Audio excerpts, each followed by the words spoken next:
Kakkanad DLF ഫ്ളാറ്റിലെ വെള്ളത്തിന്റെ സാമ്പിളുകളിൽ coliform ബാക്ടീരിയകളുടെ സാന്നിധ്യം സ്ഥിരീകരിച്ചതായി ആരോഗ്യവകുപ്പ് മന്ത്രി വീണ ജോർജ്.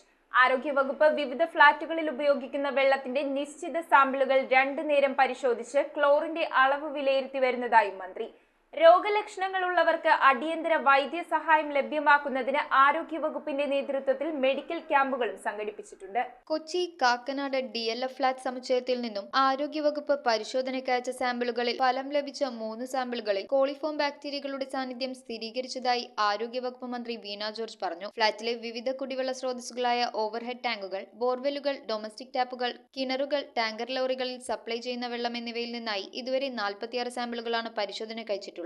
ഇവയിൽ 19 സാമ്പിളുകളിലെ പ്രാഥമിക റിപ്പോർട്ട് ലഭിച്ചതിൽ പലതിലും ബാക്ടീരിയയുടെ സാന്നിധ്യം കാണുന്നുണ്ട്. അതിനാൽ ആരോഗ്യവകുപ്പിന്റെ മേൽനോട്ടത്തിൽ സൂപ്പർ ക്ലോറിനേഷൻ നടത്തിവരുന്നു. ആരോഗ്യവകുപ്പ് വിവിധ ഫ്ളാറ്റുകളിൽ ഉപയോഗിക്കുന്ന വെള്ളത്തിന്റെ നിശ്ചിത സാമ്പിളുകൾ 2 നേരം പരിശോധിച്ച് ക്ലോറിന്റെ അളവ് വിലയിരുത്തി വരുന്നതായും മന്ത്രി പറഞ്ഞു. രോഗലക്ഷണങ്ങളുള്ളവർക്ക് അടിയന്തര വൈദ്യസഹായം ലഭ്യമാക്കുന്നതിന് ജനറൽ ആശുപത്രി, എറണാകുളം ജില്ലയിലെ സ്വകാര്യ ആശുപത്രികൾ എന്നിവയുമായി സഹകരിച്ച് ആരോഗ്യവകുപ്പിന്റെ നേതൃത്വത്തിൽ മെഡിക്കൽ ക്യാമ്പുകളും സംഘടിപ്പിച്ചിട്ടുണ്ട്. ഈ വിഷയവുമായി ബന്ധപ്പെട്ട് ജില്ലാ ദുരന്ത നിവാരണ വിഭാഗം ഡെപ്യൂട്ടി കളക്ടർ VE അബ്ബാസിന്റെ അധ്യക്ഷതയിൽ ഫ്ളാറ്റ് നിവാസികളുടെ യോഗം ചേർന്ന് സ്ഥിതിഗതികൾ വിലയിരുത്തി. ജില്ലാ medical officer doctor Sakeena flat നിവാസികളുടെ സംശയങ്ങൾ ദൂരീകരിച്ചു. യോഗത്തിൽ Ernakulam government medical college community medicine വിഭാഗം, മൈക്രോബയോളജി വിഭാഗം മേധാവികളും പങ്കെടുത്തു. നടപടികളുടെ ഏകോപനത്തിന് കാക്കനാട് കുടുംബാരോഗ്യ കേന്ദ്രം മെഡിക്കൽ ഓഫീസറെ ചുമതലപ്പെടുത്തി. ഇതുവരെ 495 പേർക്കാണ് രോഗലക്ഷണങ്ങൾ ഉണ്ടായിരിക്കുന്നത്.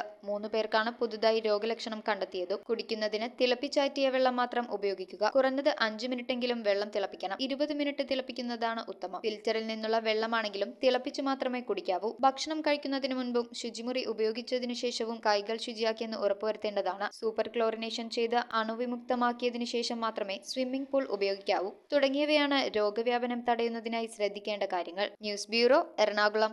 ഫുഡ് കഴിക്കാൻ ഇഷ്ടമില്ലാത്ത മനുഷ്യന്മാരുണ്ടോ? എന്നാൽ നമുക്ക് കുറച്ച് വെറൈറ്റി ഫുഡ് കഴിച്ചാലോ? ഷാക്ക്, ബുസായി ബീഫ്, ഫിറ, കസാവ എന്നിങ്ങനെ 40ഓളം സോൾട്ട് സ്പെഷ്യൽ ഡിഷസ്. മാത്രമല്ല, നാടൻ വേണ്ടവർക്ക് നാടൻ, ചൈനീസ് വേണ്ടവർക്ക് ചൈനീസ്, അറബിക്ക് വേണ്ടവർക്ക് Arabic. Salt restaurant, Thoppumpady and Panampilly Nagar.